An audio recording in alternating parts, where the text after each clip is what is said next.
Well, a very good afternoon to you. Welcome to Xandermonium, the talk show that gets you talking. I'm Xander Gibb, and on today's show, I will be breaking down this week's hottest topics with my co-host, friend, broadcaster, writer, and producer, Tyhe Egar. And in part two, I will be talking medical marijuana with C.J. Weston. More to come in a mere moment. Now, you can as usual, you can interact with us during the show today in the chat room at the bottom of the page. If you keep scrolling down, it will let you join in with the chat. If you have joined Blog Talk, you can do that very simply with either Twitter or Facebook. So do that so you can join in the conversation. You can also call us with your questions and comments on 347-884-9061. That's 347-884-9061. Or on Twitter, you can tweet me.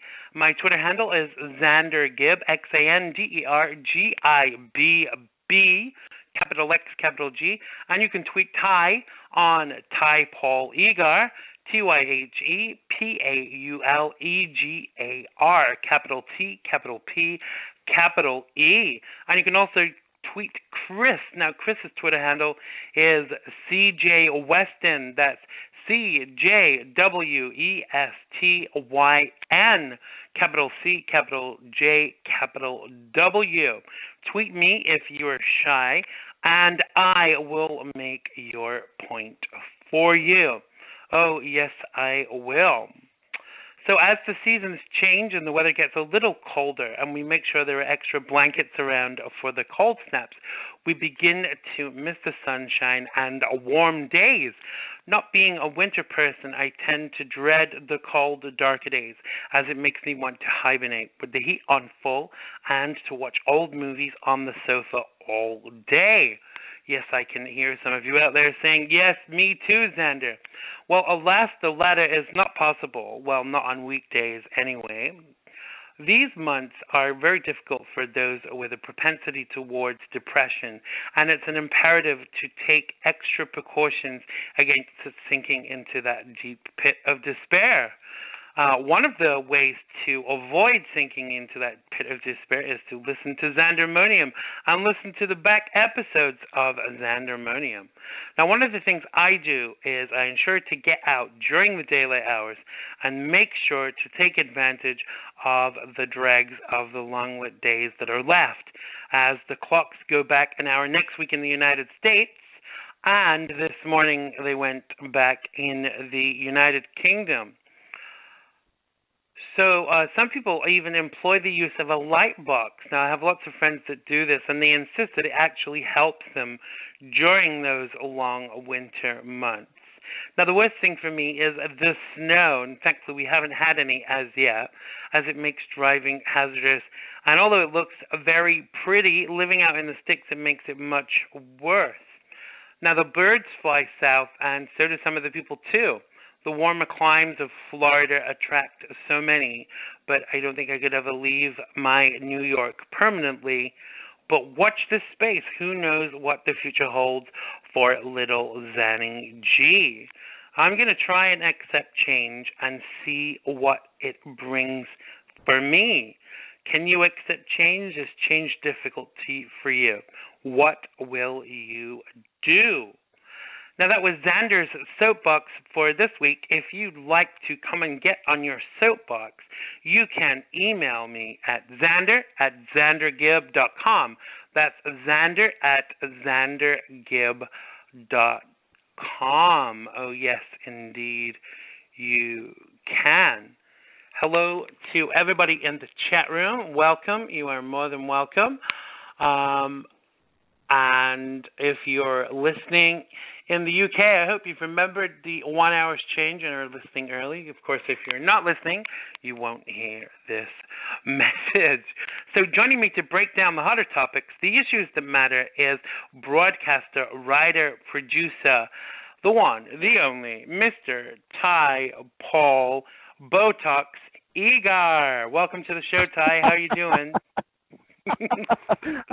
Now, can you clear this up? We know you've had surgery this week. You haven't had a sex change. That's not true either, is it? As has been reported in the tabloids. Now, you have had Botox, but it's medical Botox, not you've not had the fat sucked out of your fanny and put into your face or any other region. I haven't. I can't believe you're telling people this. And I can't believe I'm telling people this. It was medical Botox, yes. It was internal Botox. That's all I'm saying. Let's just say I now have the intestines of a 25-year-old. Let's just leave it there. But what's his name? That's what I want to know. Well, he's walking with a limp. Let's just say that, shall we? Right. Okay. That's because of the third leg, I take it. Yeah, well, yes, I'm fabulous now, though. Thank you very much for sharing that with everybody. Oh, you actually shared it a few weeks ago. It was, I know. I did. Or I wouldn't have shared your secrets. So you see, I've not told anybody about your facelift or your chest implants or anything like that. You know, I'm a good friend. Up the way. So apart from your trip to the operating theater this week, what else have you been up to, and what's caught your eye? What's made you interested this week? Well, apart from hoovering my skirting boards, are they called skirting boards in America? I don't know. They're called baseboards, and they call it vacuuming. Vacuuming the baseboards. Yeah, that's what rock and roll stars do. Oh dear. I think there's actually a sense of achievement in it, though, isn't there? When you clean it yourself, it's nice for someone else to do it, but when you clean it yourself, you actually can sit down and take a good hard look and say, "I did that." Well, absolutely, but I just it doesn't really. And now you've got that image in your head, folks, though, about this is what musicians and writers do. But I do other things. I'm still a rock star. Leave that with me. But I just looked at my baseboards today and just thought, I need to do this. What can I tell you? Now, that shattered all images of me, really. So when people come and see me gigs, they'll just be looking at me thinking, he vacuums baseboards. But there you go. He vacuums his own baseboards, exactly. He vacuums his own baseboards. But but leaving that to all the single gay men out there, I'm still a god in the kitchen and a whore in the bedroom. So keep that one in mind. But anyway, moving on. So the one thing I wanted to mention, but the one thing I did want to mention before we get to the stories of the week anyway that we're going to talk about, I've mentioned Andre and Jeremy, in the allout.org, who've done some amazing campaigning and continue to do some amazing campaigning for the gay community. And the last time we spoke about them, the campaigning we'd been involved with about the Olympic committees and the worldwide changes that they've been involved in, about the political changes they've been involved in. But now they've sent out a campaign information about the lovely French organisation called Manif pour Tous. Don't ask me to spell that because I'm going to give you the petition site in a minute. Who are now Manif pour Tous are campaigning to stop gay families basically adopting children or having children, because their campaign says it's not natural. We're not natural, and we shouldn't be having. We shouldn't have the right to have children, and this is against gay and lesbian people. Wow. And there are French committee, society, whatever you want to call them, other than idiots and bigots. And their object is that they want to create. Their object is that they want to create orphans, basically. And the message is quickly spreading across Europe, though. This is the worry. So what Andre and Jeremy are asking people to do is sign the petition and obviously become involved. Now, you and I have to say to listeners, we haven't had chance to put the link on our websites yet, but we will this week. So bear with us. Absolutely. So at the minute, I'm asking you to go to www.allout.org/family.equality. So that's www.allout.org/family.equality, not dot, sorry, hyphen equality. Now, you're going to have to listen to this back to say that, but it will be on We'll tweet it out, Tyhe, after the show as well, so people have got the link. We'll tweet out the link so you can go and sign the petition. Yeah, and please go out and sign it, because as we've said before, Andre and Jeremy and the All Out org do make huge differences, and that's by you signing these petitions along with us. And they always let us know, and we will always forward on this information for you to let you know that you have made a huge difference. So please do it.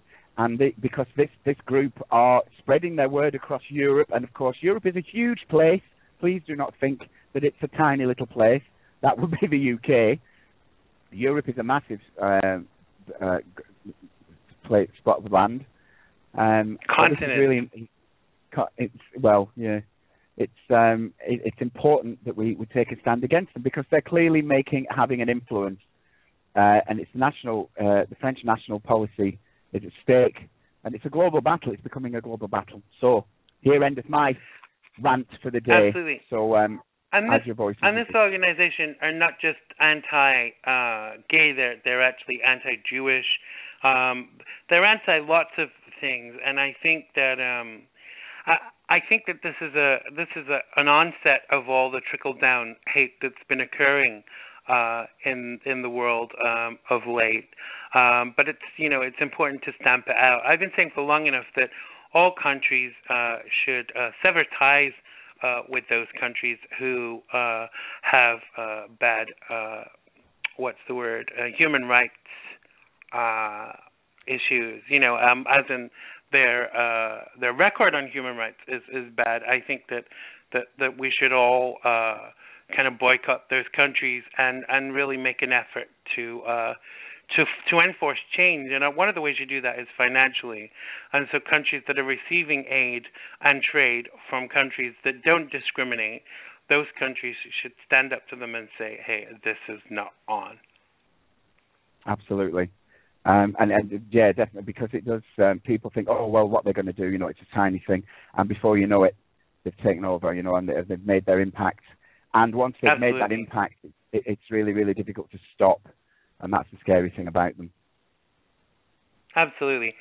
Well, this week for me has been quite an interesting one. This has been like week one of my cleanse, and as a start to me getting fit and healthy. And the thing that surprised me the most was I've heard about this craze for a long time about juicing and making smoothies with vegetables and things like that.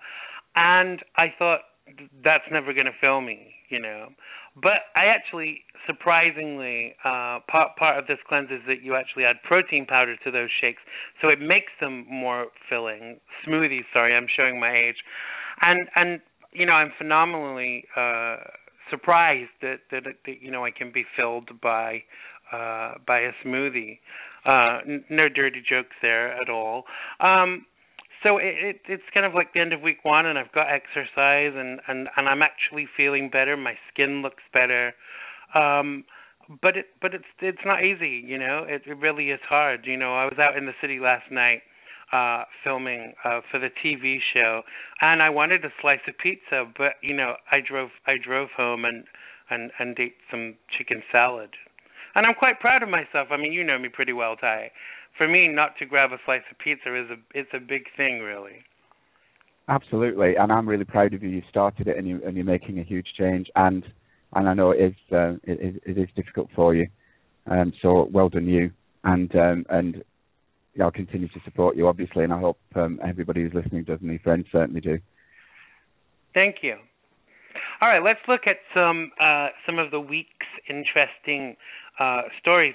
Now, singing nuns have been aplenty in the past. Julie Andrews as Sister Maria, Whoopi Goldberg as Sister Mary Clarence, and we've even had a flying nun with Sally Field. So Italy's very own singing nun has covered, are you ready for it, Madonna's classic track, Like a Virgin, claiming that the song is actually about spiritual renewal. Sister Cristina Scuccia won Italy's version of The Voice earlier this year and is set to release her debut album in November. She said the Madonna song had a strong emotional pull for her, and that's why she picked the track. She said, reading the text without being influenced by previous interpretations, you discover that it's a song about the power of love to renew and rescue them from their past, she told an Italian newspaper recently. We have transformed this song from a pop dance piece, which it was, into a romantic ballad, something more similar to a lay prayer than to a pop piece. I'd like to see her face when they tell her it's a nun singing, she said, referring to Madonna. Now, what do you make of this? I knew about this nun a while ago because I'd seen her on YouTube when I was doing some research. But I'm kind of quite surprised that she's covered Like a Virgin. Are you? Does it surprise you? I think Madonna will just laugh. I think she'll love it. I don't think Madonna will be. If the nun's under the impression that Madonna will be upset or surprised in any way, I think she's going to be the one that's upset. Madonna will love it. But now I could be wrong because obviously I'm old and my memory's not what it could be. But didn't the church attack Madonna in the first place for making the song and the video? Yes. Yes, because they depicted Jesus as black in the video. And obviously Jesus was like a white Anglo-Saxon Protestant guy. Well, and middle class, darling. I mean, let's not forget that. From Upper Chelsea. So exactly. I find that's what I find amusing about it. Now they're suddenly saying, "Oh no, it's very spiritually positive and whatever." But I always thought it was. I always loved the video, and I thought that's what she was singing about anyway. I always thought she was celebrating love, and that was the point of it. I never had a problem with that anyway. But I am a Madonna fan, or I certainly was. I was a huge fan in that era of her music. So I always loved the video anyway. I thought it was great, and it's a great song. I mean, I haven't heard this one. I can't imagine it as a ballad, really. But then there's that. Been doing this for a long time. I've heard it. Of TV. Right, but there's a lot of TV commercials at the minute, and there have been for the past year, of people taking all these kind of high energy songs or high impact songs and bringing them right down to these really gentle ballads. Originally, the first couple I heard, I thought, oh, that's quite nice. Now I'm just bored to the back teeth of them. So I haven't heard it, so I can't comment on her particular version of the song.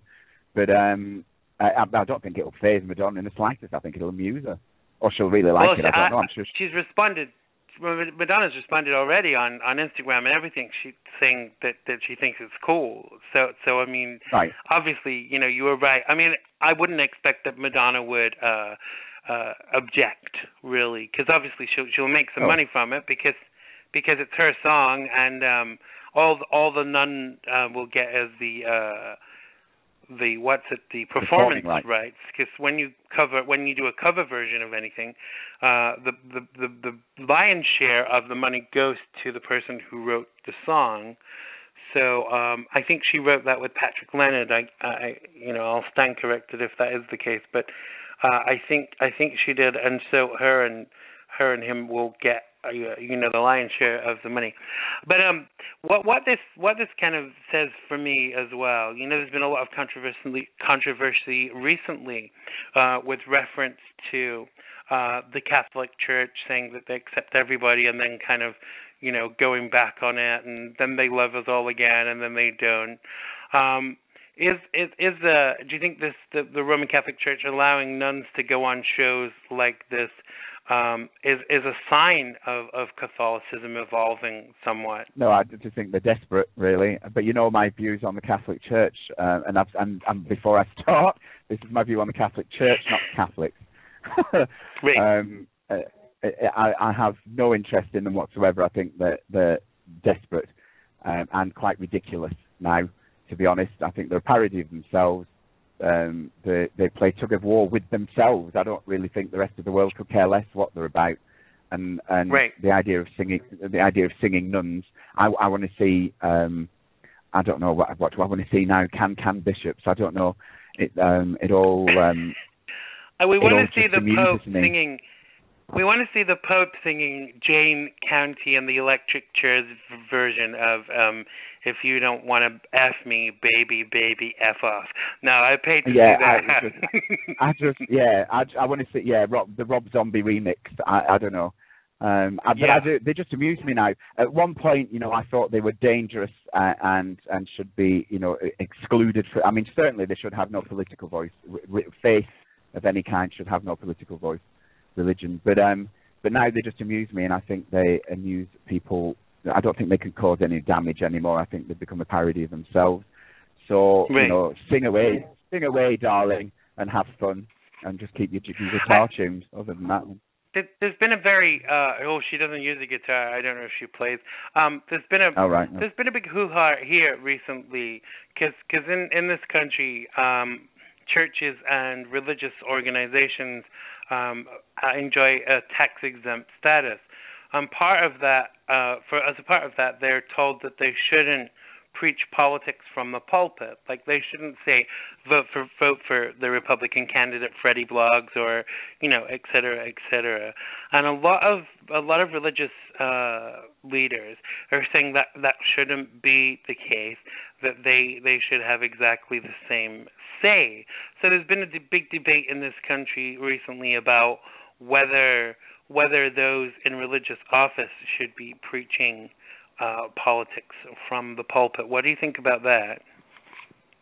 I think, they are the human beings on the planet. They have the right to their own voice, and that's fine, just as they have the right to pay taxes alongside me. So open your little purse strings and pay your taxes. Then you can say whatever you like in the name of God. Otherwise, shut your face. Them's the rules.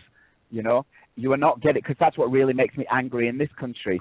The church here, the Catholic Church, is funded by the state, and yet still has exemptions because it's the church. Now, so it can still preach homophobia in school, as far as so it can still say, well, this is what the Bible says. It doesn't matter what the state says I can and can't teach, but other schools have to are bound by the law. So my argument here there is okay, if that's what they're still allowed to teach, then why am I paying for it? I'm a taxpayer and I'm a homosexual, but you're teaching children that I am a sinner and I'm an abomination. Excuse me, why am I paying for that? I don't think so. So you either follow the state because you're paid by it, you're funded by it, or you pay for yourself, and you still get monitored, obviously. So that you can't have it both ways. That's what makes me angry about it. So if they want to be like the rest of us, then they must follow the same laws and the same, which states. The same guidelines. Get your money. Same guidelines. Sorry, get your hand in your pocket and get your taxes paid. Right. I mean, I am a little bit torn on this, but I do swing more towards a separation of church and state, which is the legal responsibility in this country at the moment. But there's then a further breakdown of that, saying that having a separation of church and state shouldn't mean an exemption of religious leaders or those that work for religious organizations having their say. Now, it's one thing having your say, but preaching that is a totally different thing as far as I'm concerned. But I wanted to pick up on one of the things that you said about the schools, about the church schools. I don't know how much state funding church schools get. In fact, I think they're almost totally funded by they're self-funded, but they're not subject to tax. In this country, not here. They're not. They're state funded. They're government funded schools. So religious schools are state funded. So Catholic schools are state funded in the United Kingdom. Well, they are in Scotland. So because that's one of my arguments. But you know what I'm like about religion. As far as religion, I agree with you. Of course, they should remain separate. But I'm being kind of facetious here. If these leaders are saying we want to say, we should have a say, what I'm saying is, well, then you should be pay your money, put your money where your mouth is. Is what I'm saying about it. And I agree. But also, I mean, as far as I'm concerned, if I ruled the world, I would be saying I would outlaw religion. I would say when you can prove to me that your God exists, then I will shut my mouth. Until then, get off my doorstep. I'm not interested, because for the past 3,000 years, all they have proved is that they've preached nothing but misery, hatred, and destruction. That's all they have done for 3,000 years. They can't even call it. They can't even call it the same name. They can't agree on the same ideal. They can't even agree on the same birthday, for God's sake. And it just makes me really angry. So as far as I'm concerned, it should be outlawed. So although you have an issue around religion, you don't have an issue with individuals having personal faith, do you? No, not at all. Because I have a belief system. And I've spoken about it before. You know, I follow the teachings of Abraham Hicks, and I'm quite happy to discuss that with anybody. So, of course, I don't have a problem with people having a belief system. What I have a problem with is them trying to inflict it on me. And the idea that people force their children to believe what they do, as far as I'm concerned, is child abuse. Absolutely. Absolutely, it's a grave concern because the hate trickles down from generation to generation. What do you think about this out there? Give us a call, 347-884-9061. Tell us what you think. Do you think there should be a separation of church and state? Are you in favor of ministers of religion preaching from the pulpit? Call us and tell us what you think. 347-884-9061. We'll be taking your calls. Now, let's go from saints to sinners. I don't know if you're aware, Ty, but this week, Monica Lewinsky, the woman best known for her stain dress and an affair with President Clinton, alleged affair with President Clinton, announced her arrival on Twitter this week. I got the wrong teeth in, I think, with a tweet that simply said, "Here we go." She followed that up with a tweet an hour later previewing her appearance at the Forbes Under 30 Summit, saying, "Excited and nervous to speak to the Under 30 Summit." Now, within a couple of hours of launching her account, Lewinsky had already topped 10,000 followers. And in her Twitter bio, she describes herself as a social activist, a public speaker, a contributor to Vanity Fair, and knitter of things without sleeves. Not a whiff of being the USA's best-known BJ queen and mistress of frozen couture.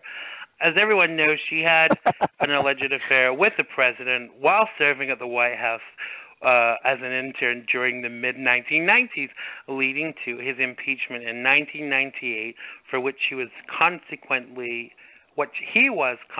acquitted. She said recently, "I fell in love with my boss in a 22-year-old sort of way," whatever that means. Lewinsky said at the Forbes Under 30 Summit in Philadelphia, she also said being at the center of a sex scandal turned her into a case study in cyberbullying. Even before the rise of social media, "I was patient zero, the first person to have their reputation completely destroyed worldwide via the internet," she said. "Online, we've got a compassion deficit, an empathy crisis, and something that tells me that matters a lot more to most of us," she said. So where to begin with this? What's your initial response to this? I think good on her. I mean, she's got a right to earn a living, bless her. And she's right. As far as, everyone, the world suddenly hated her. I always said from the beginning of that particular incident, when the world turned on I've forgotten his name. Bill Clinton? Thank you very much, Bill Clinton. I think he did a lot of great things as a president. And as far as having an affair, the only people whose business that was Bill Clinton and Hillary Clinton. I don't see what difference it made. And Monica Lewinsky. Well, and Monica, obviously, but you know what I mean. I mean, as far as being a president, the world said, "Oh, well, he lied to us." Well, he didn't. It was none of your sodding business. What business was it of the world that he cheated on his wife? He didn't cheat on the planet. He didn't cheat on America. He cheated on his wife. And it was up to her what she did about that. And Monica Lewinsky, okay, everyone said, "Oh, slut," and this, that, and the other. But how many men have affairs? How many women have affairs? Exactly. How many women cheat on their husbands? You know, she really got a raw deal out of it. Okay, she kept the dress out. I mean, that was a bit freaky. But but she had to defend herself, and she saw an opportunity there to save herself. And I think But that was an insurance policy. Let's face it. She wanted to be able to prove that incident had occurred. I mean, I agree. I kind of this is the thing. Everybody does things and everybody makes mistakes, but I do think that you know, everybody has, you know, a point of redemption.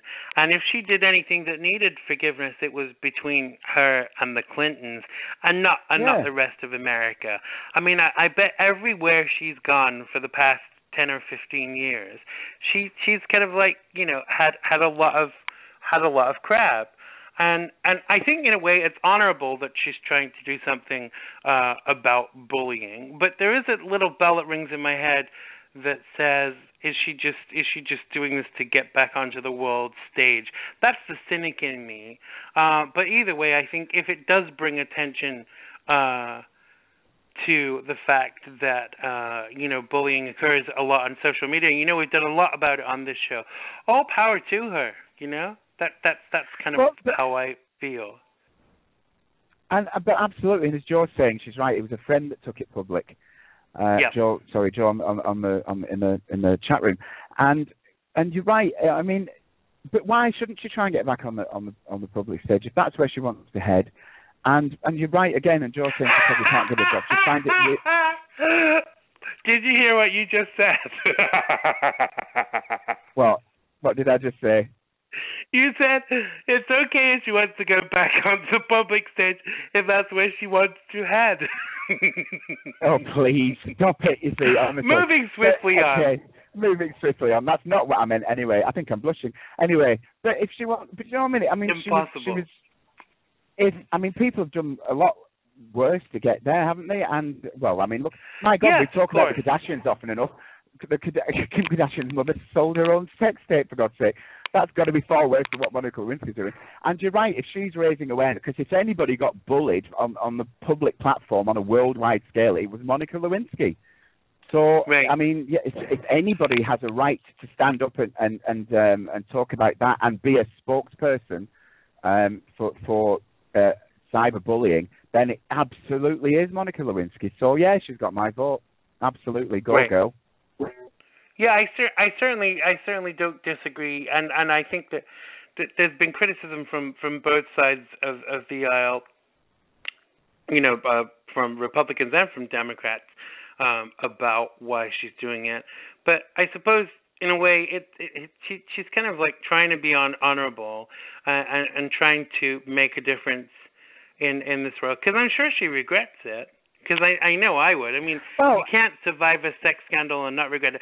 Joe just said in the chat about she probably can't get a job or a boyfriend or any of those things. And I think that, you know, she's probably the subject of ridicule wherever she goes, unfortunately. But probably, and also the idea that any politician is ridiculing her is frankly outrageous and hysterically funny. Because who would trust any politician? I wouldn't let a politician through my front door. So, and particularly Republican, I mean, please do me a favor. So, you know, I mean, I would, that would make me laugh if I was in her shoes. As far as being criticised by a politician, is great publicity for an I did used to think that way with regards to Republican politicians, but not all of them now. I think that, you know, having got to know some kind of grassroots Republicans that are not like haters has kind of, you know, added to my evolution. But I still think that a lot of them are not, you know, are not very nice and are kind of like plotting the downfall of anybody that disagrees with them, regardless of their sexuality or religion, you know. But you know, I certainly do see where you're coming from. So do you think that the things that she's encountered in the past are going to make a difference to how successful she can be, or do you think that, because I don't think she would not be able to do this in England, I don't think. You know, if she'd had a fling with some MP, that they wouldn't have let her come back like 10 years later. They would never let her forget it. I don't think. Do you? Well, they're not getting a let it forget it apparently in America, are they? But I don't know. I think no. There are celebrities, for want of a better word, over here who've risen above it and managed to get some kind of career going over. I mean, I don't know what she wants to do really after this. I mean, what does she? I'm going to regret saying this, aren't I suppose? But what are her skills? What is her background? I mean, I know she was an intern or whatever. I'm sorry. Yeah, go here we go. I know. But I mean, what does she want to do? When she needs to. I mean, once she's got, she's stood up and sees what kind of backlash is going to hit her. What kind of negative press is going to hit. Then she needs to kind of stand up and think, right, what am I going to do with this? What am I capable of doing? Because I would think she's a much stronger person now. I would hope she is, anyway. I mean, how long ago was it? It's got to be like 10 or 15 years since this happened. It's a long time, and she certainly would have my support from that. So let's hope she has some fans out there, some supporters out there who will stand with her and say, right, what is it you want to do? And also an agent. I mean, well, hey, Monica, if you're listening, I'm a PR. I'd do some PR for you. I think she can have, if she stands up and she is stronger now, she could have a lot of fun with this. Because why should she be the bad guy in this? She's not the only person that made the mistake. She's been on for less than a week on Twitter. She's got 76.9 thousand followers. She's not following anybody. And she's got quite a few celebrities following her. She was on The View. They were talking about it on The View this week, and Rosie O'Donnell was pretty supportive of her, and she's following on Twitter, and so is people like Shannon Tweed. I certainly think that, I want to live in an America that is willing enough to give somebody another go, that's trying to do some good and make a difference. And as I say, I admit my first response was to question her, her kind of like reasoning for doing it, but I still say, good for you. I mean, it must be 50. She's got to be like 37, 38 now. I think. Anybody in chat knows how old she is? If you could let us know. But I do think that they should give her another go and let her have a chance at making a difference and doing some good. Now, I have heard people say, and this is kind of funny, but I have heard people say and say on social media and stuff of late that they think that maybe she's come back into the limelight because Hillary's going to run for president, and this is part of a campaign to be a thorn in her side, but I can't see that really, Well, I think that I don't, because that would be a huge mistake. Because all she would do is game points against herself again. So I don't see that. Right. But I think, do you know what? As you've been talking about it, and I've just been thinking there, because occasionally, ladies and gentlemen, I can multitask. Joe's saying she's 41. Right. What concerns me is what people have got to ask as you listen to this. I mean, if people aren't prepared to forgive her, and yet Clinton has been allowed to flourish as a businessman now since he retired, stopped being president. Really, what we're saying about women still in our society, that he can walk away from this and still be celebrated as a politician and a businessman, and she's still being punished. So what are we saying about ourselves in that situation? Absolutely. Why is she still being held to account and he isn't? That's really that concerns me greatly. So we really need to be asking ourselves, who are we? Not her. We should be looking at ourselves in that situation, going, right, hang on, what is my problem here that I'm still blaming her? That's a great point. So it's just that really is a great point. And I think that I would love for her to come on the show. I think she's going to do press and stuff, but I think that I do think that people are going to have to be pretty careful where they tread, as it were, because I don't think that she should have to be answering questions about that and discussing it any further. No. Do you? No. Absolutely not. And George now just saying as well in the chat room, the impeachment was 1998. Folks, get over it. Seriously. He's got away, he's walked away from it. So I know she's mentioning it, obviously, and she's talking about, what she went through as far as the bullying. So she has a right to talk about it from that perspective. But certainly people, as far as the rest of it, should be letting it. Sorry, go on. She's not talked about the incident, has she? That's the thing. She's not said. No, she's actually talking about the impact it's had on her, the fact that she was bullied about this situation, not the deed. What actually went on. And so I think we've got to give her a chance and give her a bit of respect and see that she is actually trying to do some good. Because I reckon last 16 years. Is that right? Yep. 16 years ago, that this was. She's 41 now, and I think she must have had a bit of a rum deal of it, really. Well, absolutely. I mean, if people are still dragging her across the course for 16 years is an awful long time. That's a child's lifespan. Do you know what I mean? Before they become an adult, for God's sake, that's absurd. And as I say, why is she still, feeling the brunt of this when he's still a celebrated man, Exactly.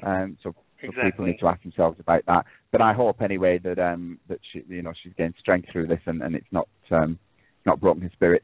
And the more we've talked about this, I wish her well. So if you end up listening to this, or any of her friends are listening to this, I wish you well, Monica. So all power to you. Absolutely. I just was looking at her page and just found this amazing statistic. She said 4 in 10 adult internet users harassed online. The severe harassment was for young women. Yeah. So 4 in 10 of those harassed are women. I actually thought it would probably be higher, but there is a lot of. We know ourselves there is definitely a lot of internet harassment out there, and I think that now Twitter is stepping up and kind of making a stand against it. That Facebook should too.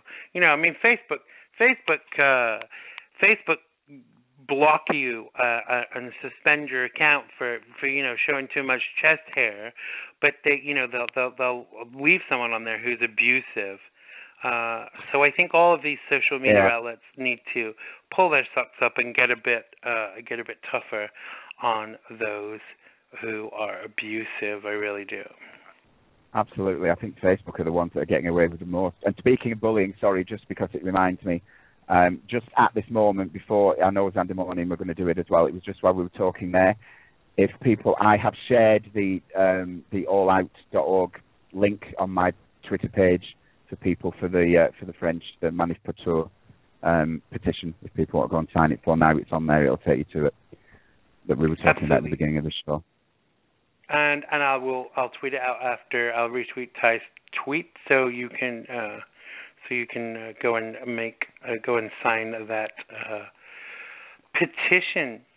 So our last story today, Tyhe, is rather a sad one. But it's something I felt it was imperative to talk about.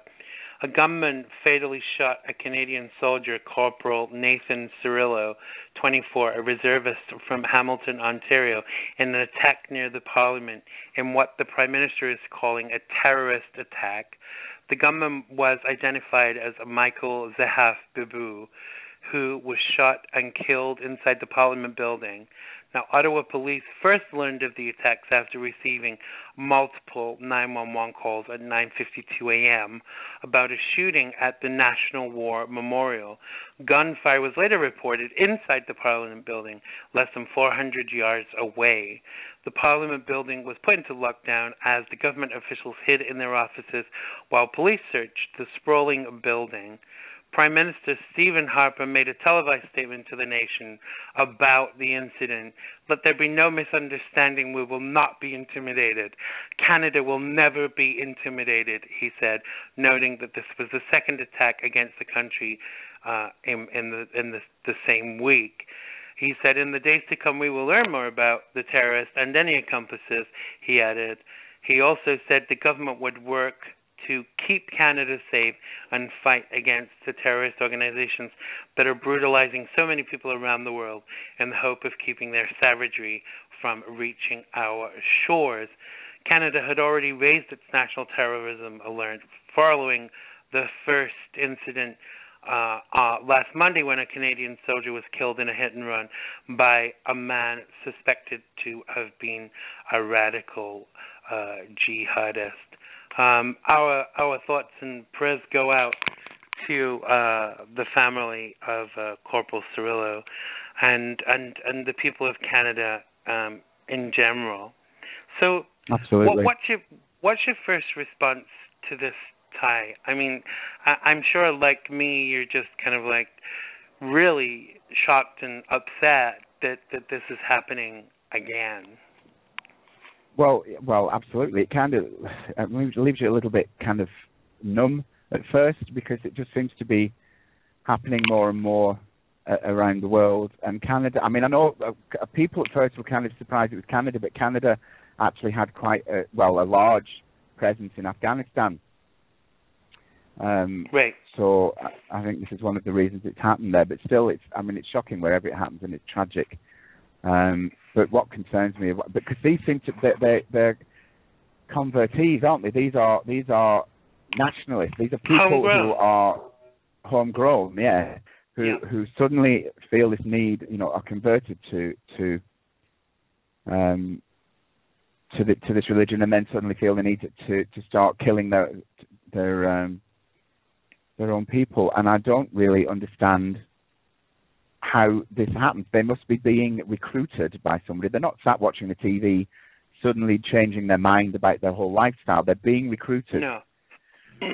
And this is what needs to be now monitored. Surely there is some way that can be monitored more closely. And obviously I appreciate this is done insidiously.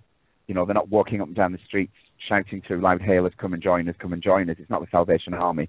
But there has to be some way this is monitored more closely, because it's clearly happening more prolifically. Because it's happening here, it's happening in the UK, it's happening in America, it's now happening in Canada. I mean, this is the first I can think of that public. I mean, it's on the international news now that this is happening in Canada. I can't remember the last time this happened in Canada. No, ever. Well, I'm sure there have been incidents, but there are none that stick out in my memory. Nor mine. So, and it's happening. It just seems to be getting more prolific, which means they're either getting much better at what they do, or there are far more of them. Either way, that's really terrifying. And obviously, and I don't mean no pun intended in the word. So something's happening, and we seem to be missing it. So what is it, and how do we get a handle on it? Because it's too much. One more is too many. And also, though, what concerns me, what I find interesting about it is these recruits seem to be quite happy to stay on home soil as well. They don't really seem to be spending any time in Muslim countries. They're quite happy to stay in their home comforts. And then suddenly they're turning to these terror tactics. That says something to me about them psychologically. So there's also something else going on there as well, as far as their mental health, as far as I'm concerned. I think you're right. There really is kind of like a base kind of state of mind for people to be lured into these things so easily. Because most of us, if we were told the tales of woe about how bad Muslims have been treated in Afghanistan and Iraq, et cetera, we would maybe sympathize a little, but we wouldn't be, jumping in to join a terrorist cell or any of those things. I think that, personally, I think that there was a lot of innocents killed in Iraq and Afghanistan and all of these places, but these people were the casualties of war. Now, I'm not saying that makes it right or okay. It is very sad, but it's kind of like about what cost. Now, there is a developing ideology with some people in this country now that they're saying that we kind of deserve this because we went into Iraq and Afghanistan when it was Saudis that had attacked us on 9/11. and that we kind of like should just back off and pray for these people. Well, I don't think that prayer works against terrorists. I really don't think that just praying against terrorists works. I mean, I'm praying for peace and for healing for the world every day, but I don't think that alone is going to keep us safe. Do you? Well, no, and that's the issue, isn't it? People saying, oh, this is wrong and that's wrong, and of course there are a lot of illegal things happening in wars. Wars should never happen, and politicians lie every day. Politicians lie. They cheat us. They steal from us. They murder us. Let's face it. They send us to war. It's not them that are running across the front line screaming, we'll save you. It's the soldiers, the men and women who go out and put their lives on the line for us. Who are the true heroes, but unfortunately they do what they're told. They don't know the truth about what's happening. So there are people who'll be listening to this, who'll be shouting at the radios or their laptops or however they're listening to us, screaming about the lies and deceit. And yes, we know about that, but unfortunately that's how the world is. And without some of what is happening, we would be lying on the streets dead. And terrorists don't care what we believe or what's going on. And also what people have got to consider is that terrorists strap bombs to children and women. And this is what I keep saying. They strap bombs to children and women. These are not heroes. Well, these are not brave people. No, of course not. And even just as recently as this week, they set fire to, they raped and set fire to a woman. My brain has just died. In Gaza, simply for wearing lipstick, and these people are doing these things to their own people. ISIS. I'm sorry, Hamas, which is this diversion of these terrorist groups over in Gaza, and basically they're doing this to their own people. Even the people of Gaza don't want ISIS, Hamas, there. So what does that tell you? I mean, these people are saying we are Muslims and we are doing this, we're doing this to fulfill the Quran, when even the Muslims are not agreeing with it and don't want them there. But exactly, but it's all about power plays, and it's all about, if the truth of everything came out. I mean, there are things going on in the world that the only things that we're ever told about are what governments want us to know. But any country that believes its news is not censored, foolishly misguided. And we found that out here. I mean, one thing we found out here with when the voting was going on, when the campaigning was going on for independence in Scotland, we found out scarily just how biased the BBC was in its broadcasting. And it was scary. It truly was scary about. It was lying, basically, the way it was broadcasting. Now, if it's going to do it about that one simple thing, what's it doing politically? And that's a publicly owned broadcasting company. Exactly. So what's going on around the world? You're being lied to constantly, and it's the same. And we've talked about charities before. You know what I think about these worldwide charities. That a lot of that money doesn't reach it because it's going to corrupt governments. And our governments are just as corrupt. Well, all the money that was collected for the people of Gaza to help them rebuild was used to build the tunnels. Hamas. I keep wanting to say ISIS, but that's Syria.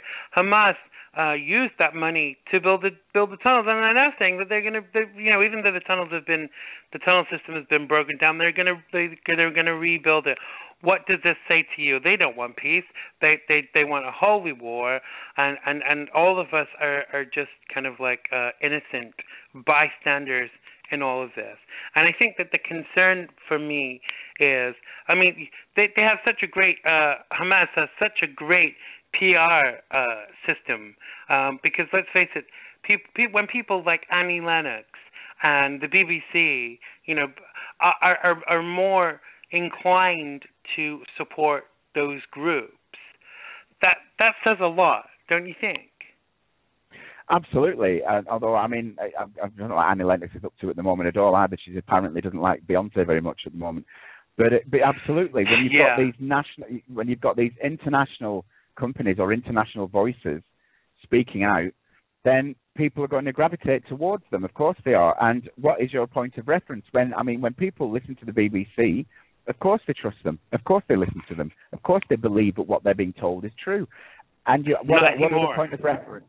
Well, no, not anymore. Not if they've any sense, anyway. I mean, I certainly now would never take for granted what the BBC tell me as far as news reporting goes, because I was in this city when what they were reporting on the TV and what I was seeing on Twitter and YouTube were two completely conflicting stories. My friends were actually tweeting and live what was going on outside the BBC studios, while on the TV, the BBC were reporting something completely different.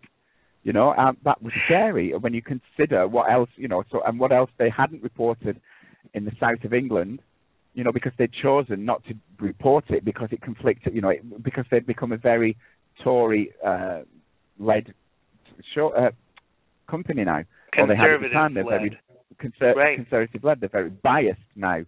So, and that's just one issue. That's just one example I'm using because of what we're talking about. So what's going on in the rest of the world? You've got to be realistic about what you're paying attention to, And as you say, when you get celebrity, particularly, and I know she doesn't like being called a celebrity. Well, deal with it, dear. I'm calling you a celebrity, and I'm a huge fan, and I have been for her entire musical career. But if you choose to step up and talk about one thing, then you've got to accept that people from the other side of it are going to speak back.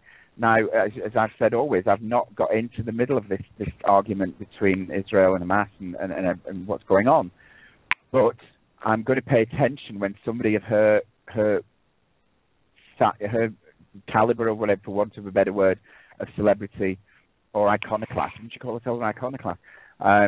Speak up about something. And I'm going to say, right, well, hang on a minute. What are you saying? That it's okay for them to kill, or one side's wrong? What's going on? So you're drawing attention to it. So now I'm paying attention. Exactly. So what is being reported?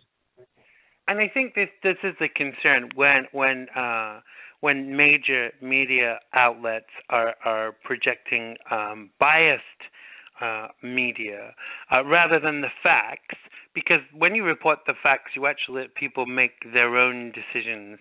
But when you offer a biased media, even when you're a celebrity, even an iconoclast, when you're actually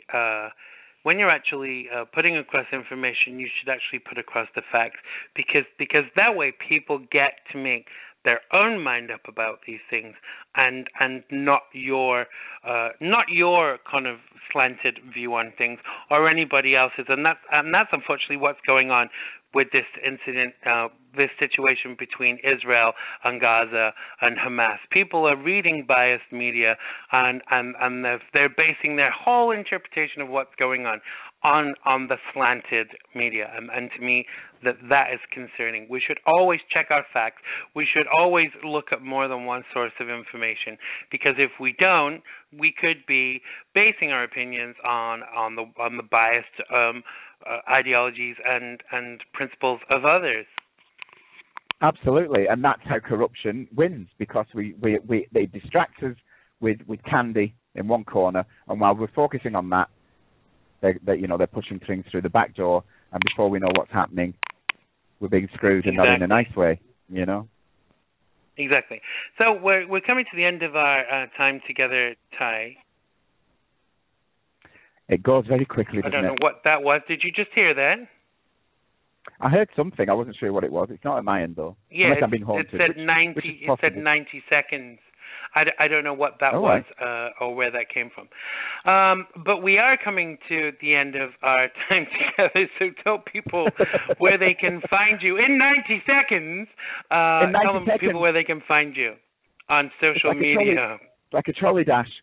Well, for now, you can find me at Egar on Twitter, but I'm just doing my usual thing now.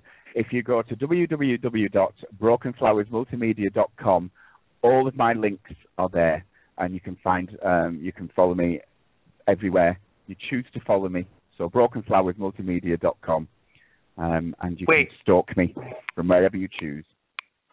I think that wait a second. I think that the show is going to end if I don't change it really quickly because it's telling me that. Wait a second. Wait a second. Oh, quick, James. I'm doing it. I'm trying to. It's. Oh my God. It's taking This is time really to tense. get there. Have we done it? Very Shall I tense. keep talking? Oh my yes, God. keep talking. This is where you need visuals. I see. I'm feeling very James Bond right now. It won't let me change it. I set it for 2 hours and it's going to go off. So I'm sorry. We'll try and come back on. Oh my God. It stopped broadcasting. So thank you very much for joining us today, Tyhe. It's still recording, but the linkage is gone. I'll be taking it up with Blog Talk as we end, and I will try to reinitiate the show. But for today, Tyhe, thanks so much for joining us, and I will speak to you very soon. See you later, sweetie. All right. Bye. Thanks a lot. Take care. Bye. So I think we're going to try to reinitialize the show live, but I'm just going to do the closing just in case. So if we don't get to come back on live, we will talk to you next time. So thanks for joining us, and we will be back next week with my co-host, who is it? It is Tony Vaseko, and our guest will be Ari Lessa. So thanks a lot. Have a great week. I love you all. Bye-bye.